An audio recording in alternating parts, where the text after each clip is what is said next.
What I taught has not only damaged British society, I think it's damaged the world. Inside one of this country's most radical Islamist groups, the exclusive testimony of a man who was one of their leaders.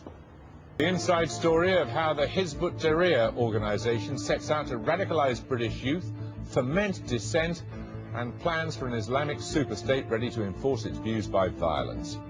We hear the extraordinary story from the young man told that one day he would lead the organisation. Hizb-ut-Tahrir, you may have heard of it. It means the Party of Liberation. Britain has considered outlawing Hizb-ut-Tahrir, but the former Prime Minister Tony Blair decided against it. They tell us they're committed to peaceful campaigning to bring about Islamic rule. Now, in an exclusive interview with Newsnight, one of Hizb-ut-Tahrir's top leaders explains how the party's violent and separatist agenda has led him to resign. Maajid Nawaz tells us how he was drawn into the organisation and how Hizb-ut-Tahrir wants to establish a state prepared to kill millions of people to further Islamic revolution. Here's his story.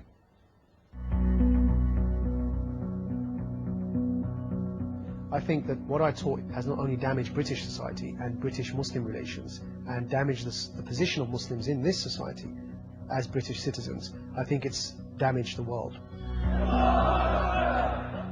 Hizb-ut-Tahrir, the global Islamist movement accused by some of radicalising young British Muslims, is banned in many Middle Eastern countries.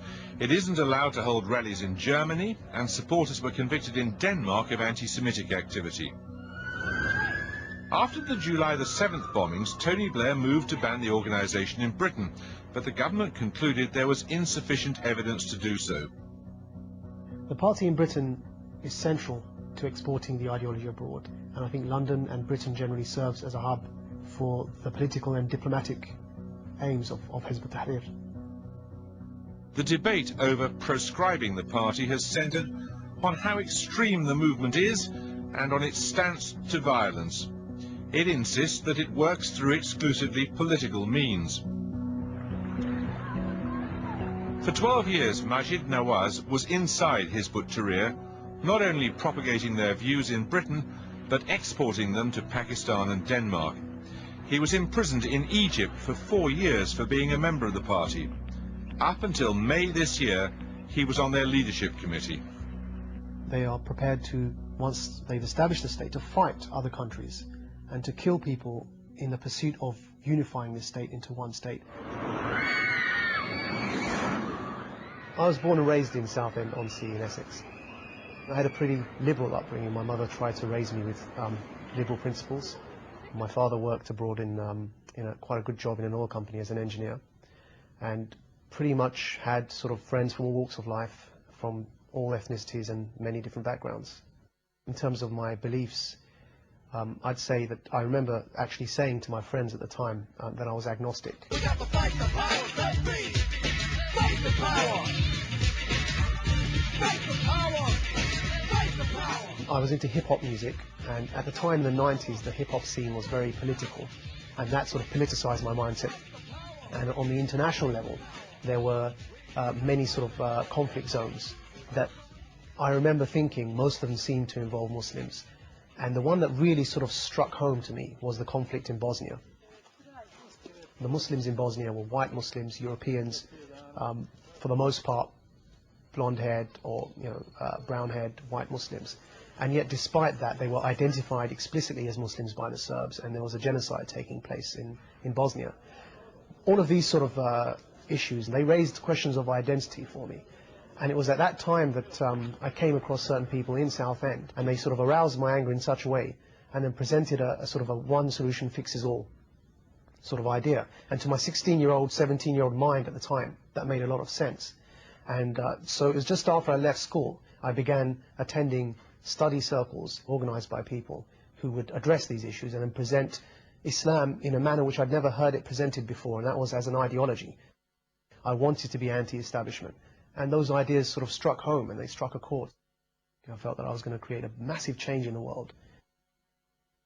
My mother, she witnessed the change from early on, and she was very much opposed in the beginning to me going down a more political line and sort of politicizing the religion even. I thought my mother was very wrong. I thought she was a bad Muslim. Keen to pursue this newfound ideology, Maajid left home at 16 to join a party cell in London. Keen to pursue this newfound ideology, Maajid left home at 16 to join a party cell in London. I basically cut all my contact with the girls that I was in touch with.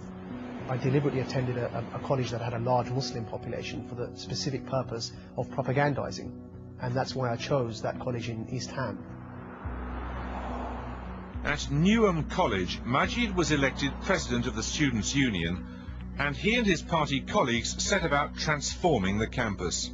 We sort of radicalized the atmosphere in that college. We polarized the relationships between the Muslims and the non-Muslims.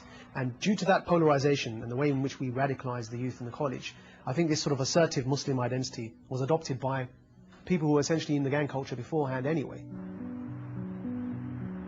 The situation soon grew volatile and led to the murder of a student, Ayotunde Ubanubi, by a Muslim non-student based with the Hizb-ut-Tahrir activists on campus.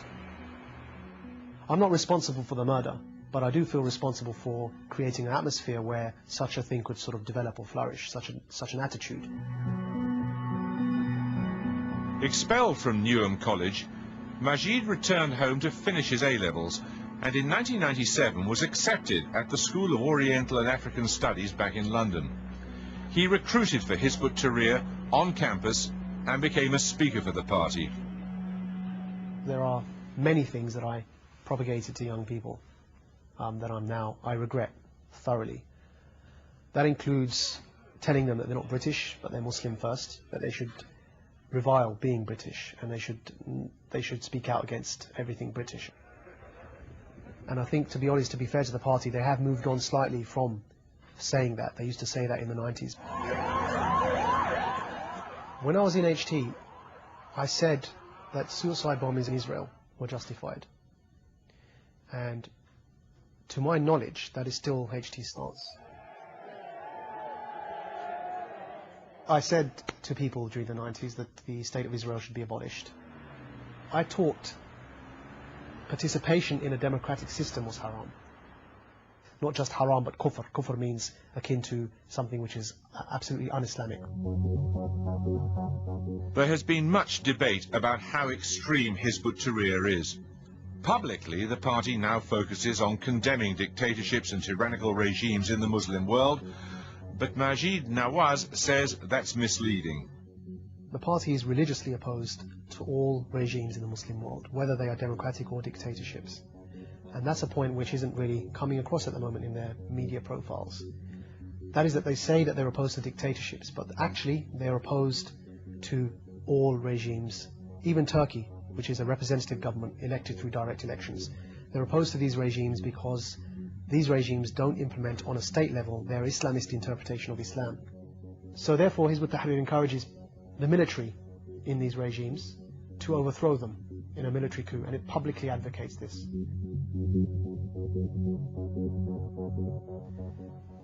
It then encourages in their place the establishment of a unitary, one Islamic state.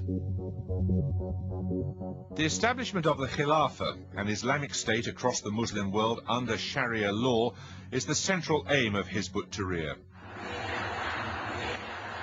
Only last month they held a series of international conferences, the largest in Indonesia, to accelerate its establishment. Hizb-ut-Tahrir publicly state that this will be achieved without resorting to violence and following an exclusively political method. But Maajid Nawaz has told Newsnight that once that state is established, the party does advocate violence and violent expansion beyond the Muslim world. They are prepared to, once they've established the state, to fight other countries and to kill people in the pursuit of unifying the state into one state. And what I'd like to emphasize is that such a policy is not agreed upon within Islamic theology. According to Hizb-ut-Tahrir's literature, according to a book written by their second global leader, it's a state that they are prepared to kill millions of people to expand. Hizb-ut-Tahrir privately and publicly condemned terrorism, but the point I'm making is that's not the danger I'm concerned about. The danger I'm concerned about is creating a mentality, a psyche, that can allow a state, and it deems it acceptable for a state en masse to kill people in the cause of an ideology. They've laid down the foundations for a theory that can then be used by jihadists and developed upon by jihadists, and that's where there's a danger.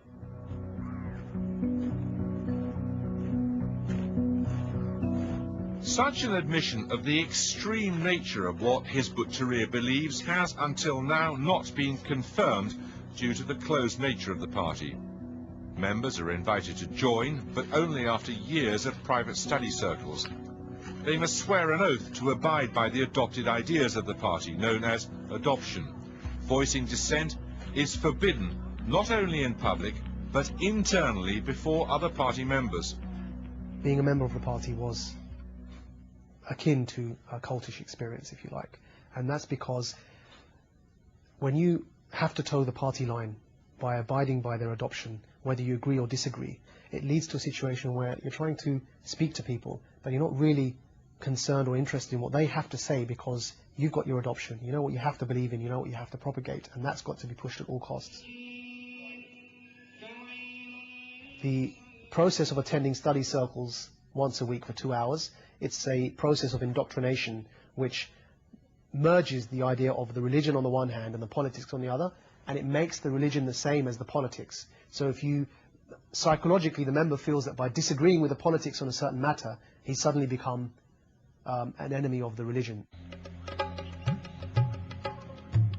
In 1999, fully committed to the cause and rising up the ranks of the organization, Maajid Nawaz received a personal request from Hizb-ut-Tahrir's then global leader. In '99, Pakistan became a nuclear power. And it was deemed so important by the second global leader of the party, Sheikh Abdul Qadim Zalloum, that the party begins to operate and establish a strong foothold in Pakistan for the sake of the future state, because now you have a nuclear power there.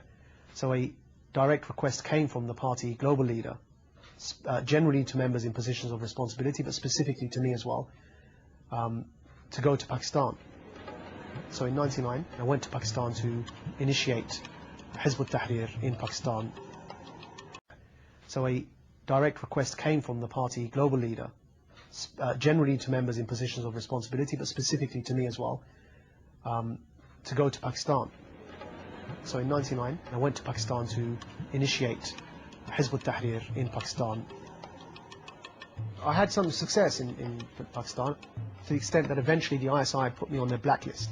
So I believe I'm currently on the blacklist of the Pakistani intelligence services. And sadly and regrettably, the people that I recruited were, when the party was eventually banned in Pakistan, the people that I recruited were subsequently arrested and tortured in prisons.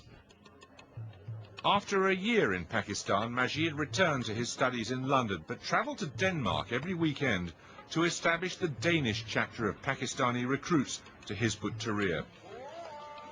In September 2001, he travelled to Egypt to study as part of his Arabic and law degree.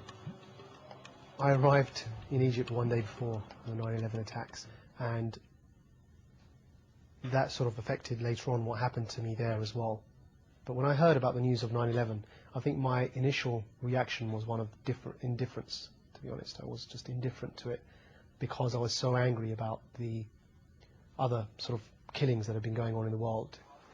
It's only, I think, later on in prison that I started, whilst I was separated from everyone else and I had time to think on my own, that I started fully realizing the implications in terms of in the cost of human lives and the cost of human relations. Hizb-ut-Tahrir is banned in Egypt, and though not expressly there for the party, Maajid continued to propagate their ideas while studying in Cairo, and was subsequently arrested in April 2002. I was surprised by a dawn raid. They came in with masks on and machine guns and hand grenades, and they arrested me at gunpoint and were subjected to 4 days of torture, whether direct or indirect, having people tortured in front of us. And most of the torture occurred by electrocution And after the first 4 days, I was put into solitary confinement in cells where there was no sanitation, there were no beds, there was no light, there was no toilet. And we were held in solitary confinement for about 3 months. I began thinking after those initial difficult days that I could perceive myself very easily turning to violence. So I became very close to tipping into allowing for myself terrorism. I didn't sort of allow myself to fully adopt that, but I became dangerously close to that. And when that happened, I had time to sort of then, afterwards in prison, to then reconsider everything I believed in and to try and think, is there a better way than just meeting oppression and anger with more anger? Last year, Maajid Nawaz was released from prison. 4 years in a Cairo cell, away from Hizb-ut-Tahrir and with access to traditional Islamic texts, not party literature, had made him question the theological foundations of what he'd believed for 12 years. I developed serious doubts in my mind about the ideology of Hizb-ut-Tahrir, and it was very, very difficult for me to come to terms with that, because it was as if I was doubting my religion. I regret my whole association with Hizb-ut-Tahrir and the way in which I propagated those ideas, but I also just regret propagating a very politicized version of Islam as if that is the only interpretation of Islam, and telling everyone else they're wrong because they didn't agree with the interpretation of the party. Now Nawaz wants to persuade other members of Hizb-ut-Tahrir to leave the party and has started to publish a series of papers arguing against the theological basis of Hizb-ut-Tahrir ideas. What I'm trying to do is to present to them the plethora of interpretations within Islam and how it's not just black and white.